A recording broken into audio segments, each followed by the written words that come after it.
Legend has it that Sarah Moore, born in 1787, was a local witch, referred to as the Sea Witch, and was described as a bent and bitter witch with a hook nose and a hare lip. She was widowed twice and is said to have had 9 children to look after single-handedly, 6 of which died. Exhausted and desperate, and needing money to feed her family, she turned to witchcraft. She is thought to have raised the Great Storm of 1870 and caused the loss of a great number of boats and generally created havoc around the town. She is reputed to have made her living around Strand Wharf in Old Leigh, where she lived, according to the 1851 census, telling people's fortunes and selling sailors a good wind at the cost of a penny. It is said that she would tie knots in a piece of string which captured the wind, and when they went out to sea they could command a good wind by untying a knot to aid them if required. This was common occupation around many coastal areas in the UK. By undoing 1 knot, this would invoke a gentle breeze. However, 2 knots would strengthen the wind further, and 3 knots was said to unleash a great storm. Strand Wharf was also named in Leigh folklore as the starting point for the Pilgrim Fathers' trip to America on board the Mayflower, and incidentally there is a pub cafe down there named the Mayflower. Sarah was well known around Leigh and was often seen sitting on the wall at Bell Wharf watching the fishermen coming back from their days at sea. By 1852, having already lost 2 of her sons within 4 days of each other, she was already branded a witch. It is said that on the 1-year anniversary of their death, there was a mass breakout of cholera, and she is reported to have made a potion which she left on the doorstep of all the sick, and none of the babies in these households survived. These deaths were probably unlikely due to her potion, but could more likely be attributed to the lack of vaccination or medicine back then, but she was accused by people of the town of having poisoned them. She was also blamed for babies being born with a hare lip or other disabilities because she is believed to have put a curse on them. It is said that she used to approach pregnant women in Leigh, telling them the sex of their unborn baby and that they would be born with a hare lip. Several years later, on a windy day, she left her home but forgot to lock the door. 4 children were playing in the alley outside, and noting that the place was unlocked, they ventured inside, curious to see what it was like inside the witch's lair. Being dark inside, they lit a candle and started searching through her potions in pursuit of a cure for warts. They knocked a potion bottle off of the shelf, and the contents covered both girls. Sarah returned early and a panic ensued, and a candle fell off of the shelf and set the 2 girls, aged 4 and 17, alight. As Sarah opened the door, the wind whipped up the fire, engulfing the 2 girls in a fireball. It is said that the children ran out, with Sarah chasing them, trying to put the flames out with her sack bag, but it was later suggested by one of the boys that the bottle they'd knocked down contained paraffin. The bag she was carrying could have been a laundry sack, as she was recorded to be a mangala, which is a laundress in the 1851 census. She was also accused of making the children spontaneously combust with fire, which is believed to have come from her eyes. The 4-year-old, Emily, is said to be buried in the graveyard at St Clement's Church.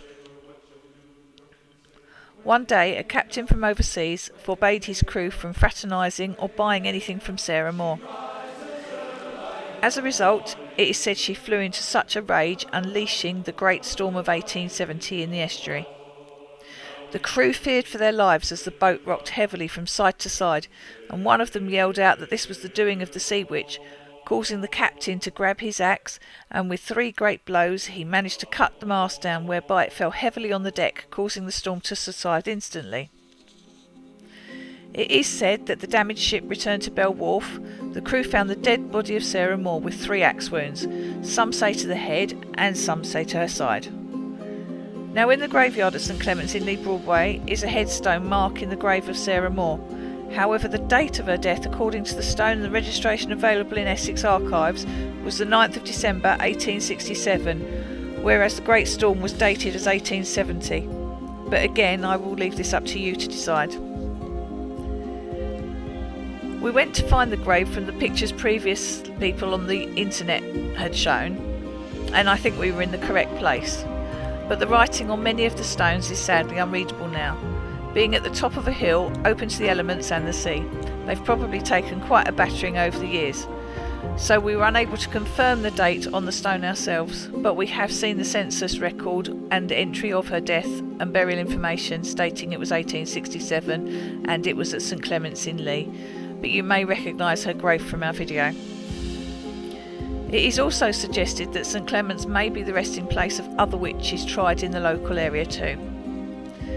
There is an alternative ending that has been suggested for Sarah, and that is that the captain was unable to cut the mast free and the boat capsized, and the entire crew perished except for the captain, who swam back to Bell Wharf, whereupon he proclaimed vengeance on Sarah, and her decapitated body was found floating in Doom Pond, the ducking pond in Leigh Road where the salubrious apartments now sit. There are equally no records of any deaths that can be attributed to that storm.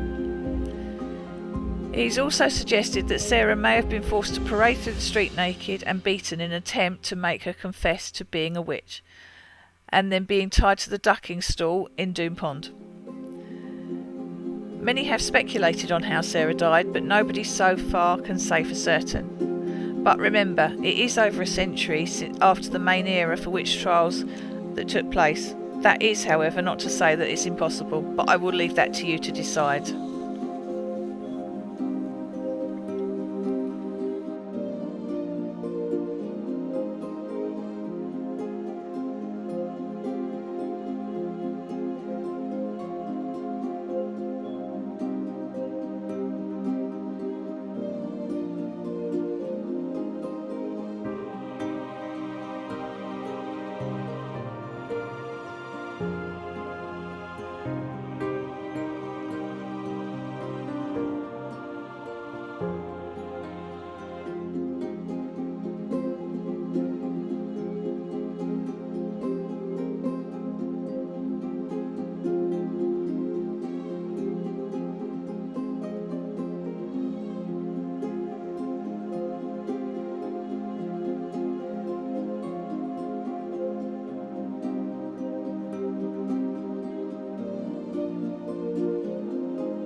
I hope that when the pubs are open again, you will raise a glass to Sarah, whatever her story, maybe in the pub named after her, and maybe, just maybe, the lights may flicker and let you know she's there too.